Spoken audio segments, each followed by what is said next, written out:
On my birthday, my front yard looked like a disaster. Boxes, clothes, and childhood photo albums were scattered across the wet grass while curious neighbors slowed their cars to watch. My name is Rebecca Palmer, and that was the day I learned what betrayal really looked like. I had just blown out the candles on my 32nd birthday cake when my father stood up and pointed at me. "It's time for you to grow up," he said coldly. Then he ordered my brothers to carry all of my belongings outside as if I didn't belong there anymore. My mother never looked at me. The guests stayed silent, pretending nothing was happening while my favorite lamp rolled across the driveway. I didn't cry. I didn't argue. I walked back inside one last time, picked up my purse and quietly left the house that had once felt like home. That night, I slept on a friend's couch with smeared makeup and dozens of unread messages lighting up my phone. 2 weeks later, another surprise arrived. A formal letter from my parents.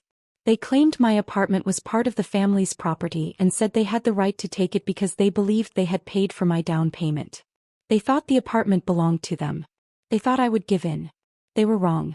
Hidden inside that apartment was proof they had never expected to see. The letter came on thick cream-colored paper with my father's name printed across the top. It looked professional, but every word was meant to intimidate me. According to them, my apartment was a family investment.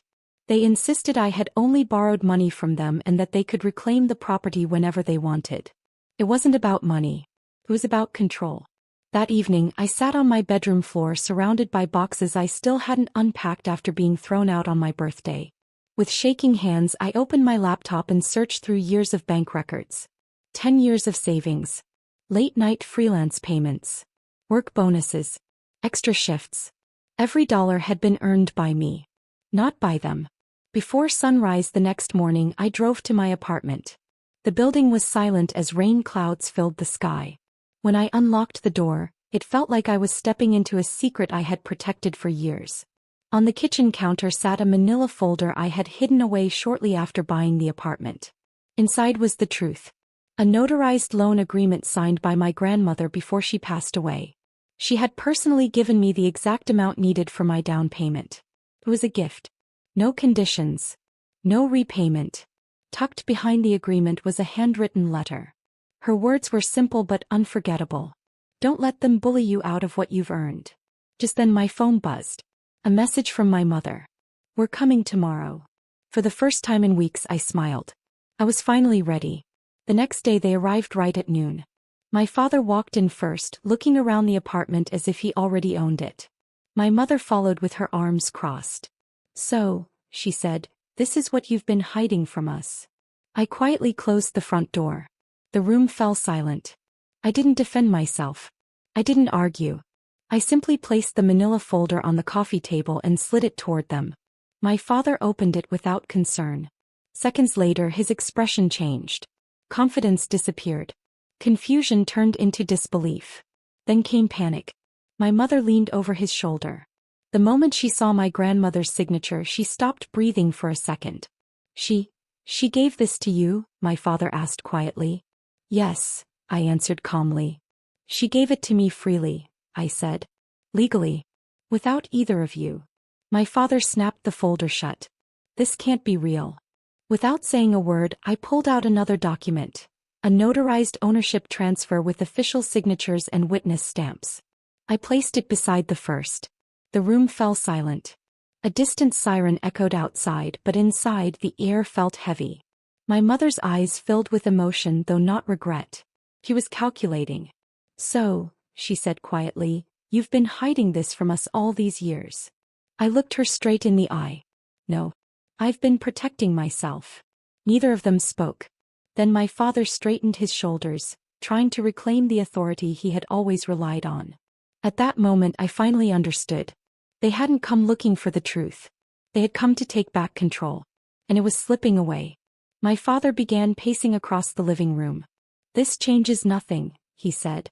"Everything you have exists because of our family, our name, and our sacrifices." I leaned calmly against the kitchen counter. "Your name didn't pay the mortgage. My job did." My mother stared at my grandmother's letter. "She always favored you," she muttered. I shook my head. "No. She simply saw the truth." Silence filled the room. Then my father grabbed his phone. "We'll challenge this in court. will prove she was manipulated. I reached into my bag and placed another thick envelope on the coffee table. Inside were 10 years of bank statements, tax returns, work contracts, and payment records. Every dollar. Every paycheck. Every mortgage payment. Proof that I had built my life on my own. He opened the file and stopped talking. For the first time he had nothing to say. My mother looked at me with a mixture of shock and disbelief. "You planned all of this," she whispered. I calmly answered, "No. I survived you." A low rumble of thunder rolled outside. Inside everything had changed. That evening I sent one simple email. No anger. No insults. Just facts. It went to my parents' attorney with a formal cease and desist notice attached. I included copies of my grandmother's notarized gift agreement, my financial records, and the legal documents proving I was the sole owner of the apartment. My attorney and the building management were copied on the message so there would be no confusion. By the next morning the tone had changed. My father called. His voice was no longer loud. It sounded tired. "We don't want this to become a war," he said. I answered calmly. "I didn't start one." Around noon my apartment manager knocked on my door. He handed me an official notice confirming that no one else had any legal claim to my home. My parents' attempt to register it as shared family property had been completely rejected. Later that afternoon my mother parked across the street. She stayed inside her car staring at my building. I watched through the blinds. For the first time she didn't look powerful. She looked like someone standing outside a door that would never open again. Sunlight spread across my living room floor. I stood there quietly and finally understood something. They had thrown my belongings onto the lawn to humiliate me. Instead they had pushed me toward the life I was meant to build. The greatest truth hidden inside that apartment wasn't a legal document. It was that I was no longer afraid of them. The following week passed in complete silence. No threatening letters. No angry phone calls. No surprise visits. I went to work. Cooked dinner. Paid my bills. Lived my life. Then one evening I found a small envelope slipped beneath my apartment door. There was no return address. Only my name written neatly across the front. Inside was an old photograph. I was 10 years old, sitting beside my grandmother on the same front lawn where my parents had later thrown my belongings. She had one arm wrapped around my shoulders, smiling warmly.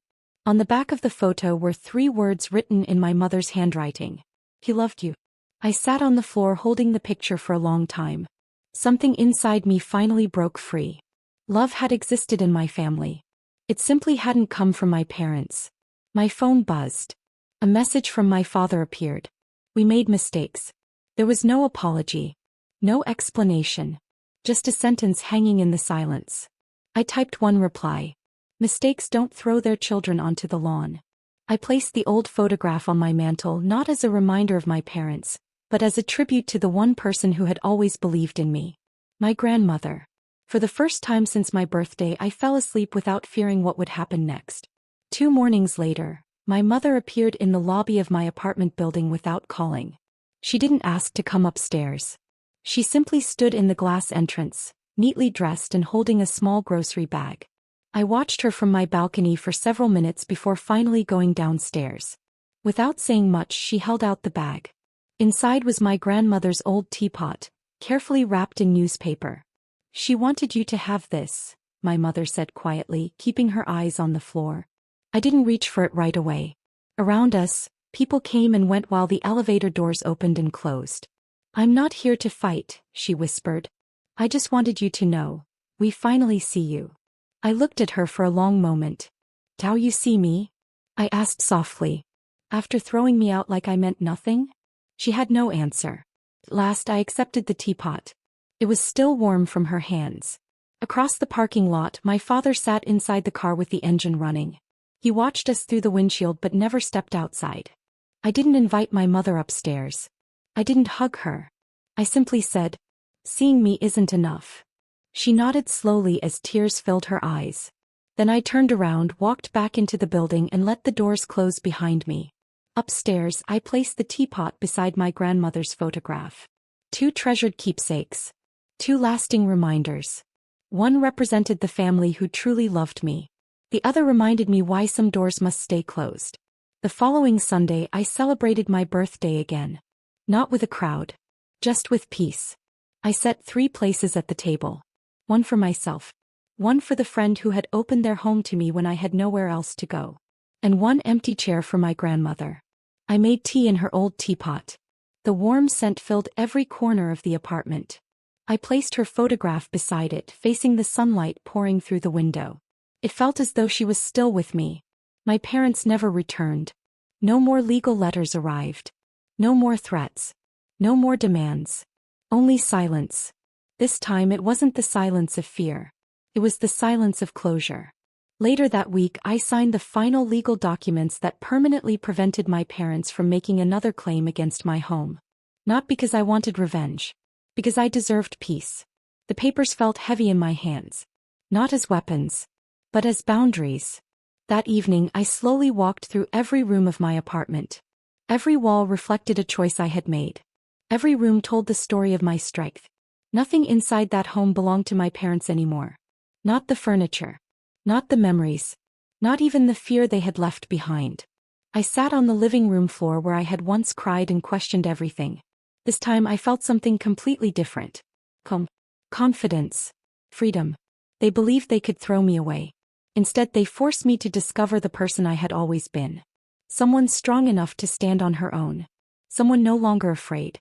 I turned off the lights. Locked the front door. Took one deep breath. And finally I was home.